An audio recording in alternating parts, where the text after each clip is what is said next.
I'm Sarah Borgson-Keto, and in conjunction with Nareit's REIT Week 2020 Virtual Investor Conference, I'm joined today by video link with Jay Brown, President and CEO of Crown Castle. Jay, thank you for joining me today. Thanks for having me, Sarah. Do the potential short-term impacts of the coronavirus change Crown Castle's long-term growth trajectory? They don't. Actually, the market through the COVID-19 process thus far, our business has continued to perform really well.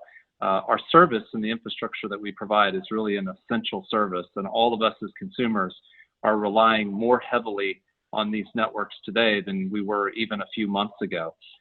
So it really doesn't change our long-term outlook. If anything, it probably improves our long-term outlook as a result of all the investment that's coming from 5G. And the carriers have been really public, the wireless carriers have been really public about their intention to continue the process of starting to build out 5G networks. So our future is really bright, and we're excited about where we are. What impact are you expecting for Crown Castle from the T-Mobile Sprint merger? Well, we're happy for our customer T-Mobile, who's been working on trying to get that merger closed for about 2 years and just finished up the regulatory process of getting that approved. So congratulations to them, first of all. It's great for us. T-Mobile, as a part of the process of going through regulatory, made a significant commitment of capital to build out 5G networks in the U.S.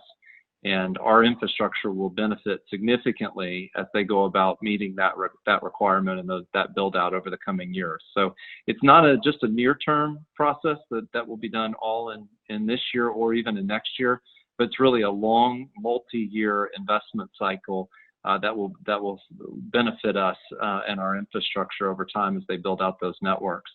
The other benefit to us is that as a result of the negotiation with the DOJ, there was a portion of their assets that were ultimately sold to Dish Networks. And so there's going to be a new entrant in our space, in essence, like a new tenant or a new customer potential for us.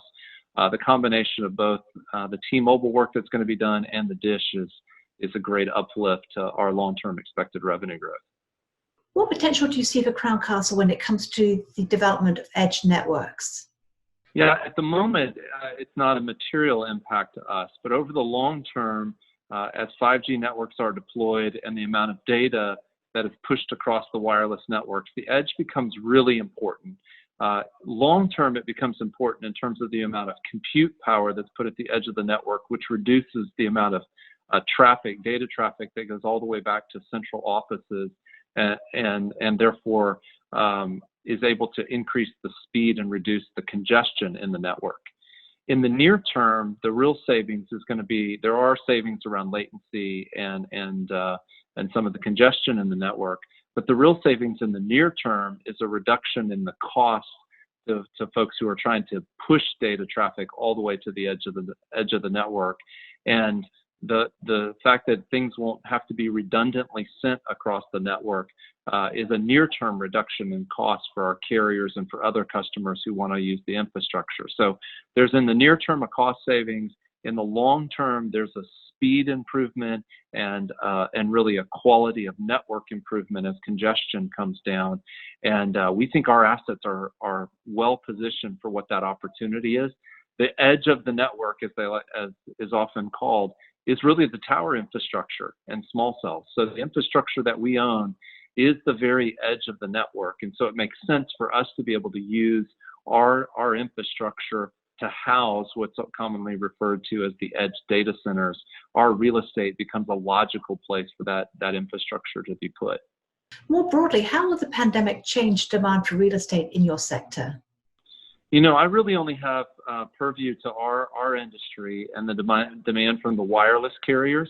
And I think what we'll see over the coming months, while there may be some operating challenges as we work with cities and municipalities and utilities around deployment schedules and how to access permitting and zoning and those kind of things, long term, I don't see it having any impact to our industry.